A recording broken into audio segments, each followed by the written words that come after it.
ধারণা করে কথা বলা নিষেধ ইসলামে। ওয়া ইন্না যান্না লা ইউগনি মিনাল হাক্কি শাইআ, আল্লাহ বলেন ধারণা কখনো সত্যের বিকল্প হতে পারে না। আপনাকে সত্যটা জেনে বলতে হবে। আমরা এরকম সমাজে অনেক করি, অনেক। আপনি পাবেন, ধরেন যে আপনাকে আপনার এক বন্ধু দেখলো, রিক্সা দিয়ে যাচ্ছেন, আপনার পাশে এক নারী বসা, তো সে অনেক কিছু খারাপ ধারণা করতে পারে। এরকম হয় না সমাজে? তো এমন হতে পারে যে আপনি আপনার ছোট বোনকে নিয়ে বেরিয়েছেন, হতে পারে না? কিন্তু আপনি তো একটা ধারণা করে ফেললেন অন্য কিছু। বা আপনার ভাগ্নিকে নিয়ে বের হয়েছেন, আপনার আপন খালাকে নিয়ে বেরিয়েছেন কোনো কাজে, ডাক্তারের কাছে বা কিছু একটা হতে পারে।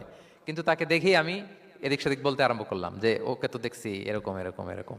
আছে না নাই? আমাদের সমাজে আমি দেখেছি যে কারো যদি ঠোঁট কালো হয়, তো মানুষ ধারণা করে নেয় লোকটা মনে হয় সিগারেট খায়। কিন্তু সিগারেট সেবন করা ছাড়াও কারো ঠোঁট কালো হতে পারে কি পারে না বলেন? এই যে এগুলো সমাজে প্রচলিত। বিয়ে করার পর পর ইমিডিয়েট যদি কেউ একটা গাড়ি কিনে বা হুন্ডা কিনে, এটা কি বলে বলেন তো? এই বোধহয় শ্বশুর বাড়ি থেকে যৌতুক নিয়ে আসছে। দেখছেন? এরকম ভুরি ভুরি আপনি সমাজে পাবেন। আন্দাজে ধারণার উপরে আমরা অনেক কথা বলে ফেলি, কিন্তু নিশ্চিত না হয়ে আপনি কোনো কমেন্টসে যেতে পারবেন না, এটা একেবারে নিষেধ।